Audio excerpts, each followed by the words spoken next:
Well, good morning. I hope everybody is doing well. Right. I did say that we will actually be. We were supposed to do a history lesson on Monday, but it completely slipped my mind. I just remembered now. Anyway, that's all right because we can just do them now. So this is basically going to be the important points that we want to remember, just to have like a background understanding, so that you know exactly what you're learning and where you are learning it from, right? So obviously we're going to start off with something that is fundamental for the language of the Russian language. All right. And for that, we are going to be doing the creation of the Cyrillic alphabet. Right?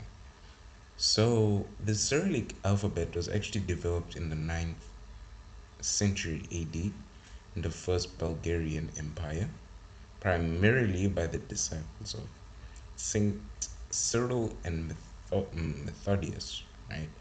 Most notably Saint Clement or Orid, sorry, Orid. Anyway, so that's exactly where you can see, if you pause the video for a bit, um, or not, because I'm going to stay on this slide for a bit. We can see that how the letters are here, for example, and how they are here, they are not exactly the same way that we have them now, right? There is a lot of changes that took place as the years progressed, right? So in a few weeks, or maybe perhaps next week, I believe we will be there. You will see that there's something we call cases, right? And what cases are, the words that we use in the cases, for the cases, right? They are actually originated from the Greek language, right? So, you know, and if you think about it really, right, you could look at a certain letter. If you can go back to the other videos, you can look at certain letters, right? For example, the letter P, right, in Russian is actually written like a square with the one side missing, right? And if you think about it, you will think of the mathematical symbol pi, right? And that's actually where, how we can see these a connection or resemblance from the ancient Greek symbols and the language they used to use, incorporated into the Russian language.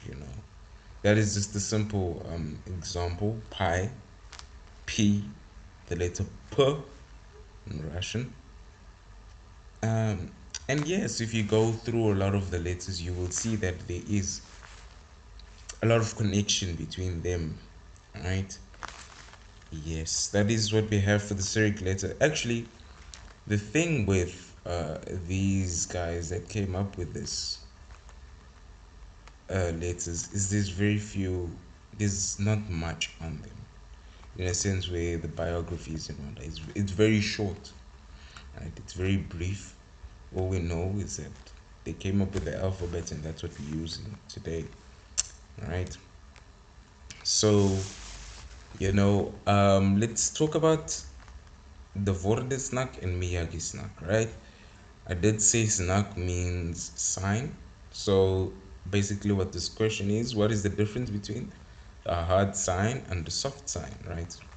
So in the early 20th century, so that was the last century, we're in the 21st century now, if you didn't know, the Vordesnak at the end of words, I apologize for that, of words or between two consonants was deemed excessive and was soon abolished. Right? So that would probably be like where you'd technically, it doesn't make sense if you think about it, because the Vorodisnak doesn't have a sound. Do you understand what I'm saying? It just has an effect on the letters that is before him. So having them between two consonants, they would it would be unnecessary. Exactly how it is said here. It would be it deemed excessive, right? And that's how you'd actually, as you learn and you continue reading Russian, you'll know when to make the right sounds and how to put emphasis on the different words and letters, right, without needing the Miyagi snack and the Vorda snack. Obviously, it is there for language purposes, just like how we have silent letters, right? I remember speaking about the word write. When you're writing, the W is unnecessary. It's excessive. It's an extension, right? So if you want to think of it in that sort of way, you can think of the Vorda snack and Miyagi snack as silent letters, but silent letters that don't make sounds. But silent letters that have an effect on the letters before them. That's how you can put it, right? So today, both the hard signs and the soft sign are used to separate a consonant and a vowel. Ya, yo, ye, you. Only the hard sign separates a hard consonant and a vowel, and the soft sign separates a soft consonant and a vowel. Right? Sorry for that. In some other languages, a similar function is given to an apostrophe. Right? So, well, I wouldn't necessarily say in the English language, right? Because, if you think of don't, the word don't, right? There is an apostrophe, but it doesn't really play a role in the pronunciation or articulation, or the how you'd pronounce them, if they would be soft or would they be emphasized, perhaps in another language, yes, but not English, right?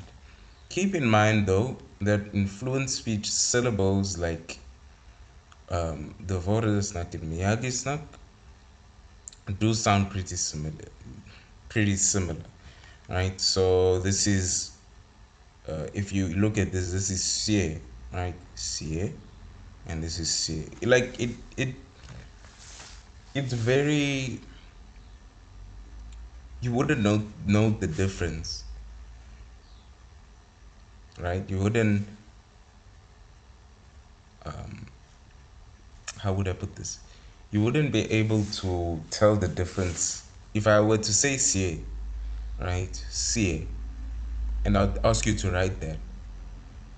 You wouldn't know exactly how to write that, right? Well, either would be right in the sense where you're writing what you heard, but I could have meant that you were supposed to write this one, but you wrote this one. The point I'm trying to make is that it sounds pretty similar, right, when you are in fluent speech. All right. So I do a couple of transliteration, um, but obviously let me try and tell you what transliteration is. Right. So what transliteration is basically is when I write a word in the Russian language, but I write it in English. Like below it, I would write it with English letters so that I will be able to I will be able to know how to pronounce it. Right. So like how you would have in the dictionary, when you open the dictionary and you see the word because, and then next to it has BCA,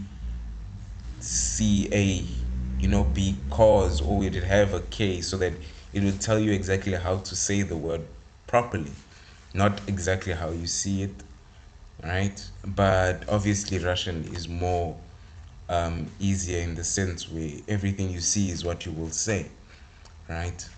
But obviously there are a couple of exceptions, right?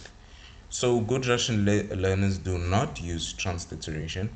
The only people that use transliteration are the absolute beginners who do not know the Cyrillic alphabet yet. You are here, but only for a few days, right? So I would expect, the maximum effort, sorry, maximum efforts to be able to understand the Cyrillic alphabet, to be able to pronounce them properly, so that we can get transliteration out and make way for progress in the understanding and the pronunciation and the articulation of the language of Russian. Right? People who clearly and the second option is people who clearly do not understand how Russian sounds at all. Right? So those will probably be the newbies. Right? It's kind of like the same thing, but yeah. All right. So this is another letter that would be a bit difficult for people to say at first, the beginning, right? So I just gave like a step by step way that it could make it easy, a bit more easy for you to be able to pronounce it, right? So you would say E as in C, right? C, E. Keep your tongue in the same position. C. Now put your tongue backward in your mouth without changing lip shape. So E, U, right?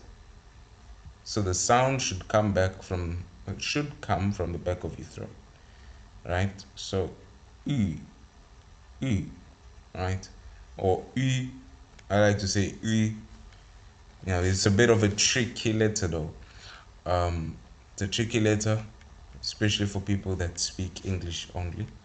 But obviously, man's multilingual in that. Right. So I think this is everybody should know this. This is my last slide.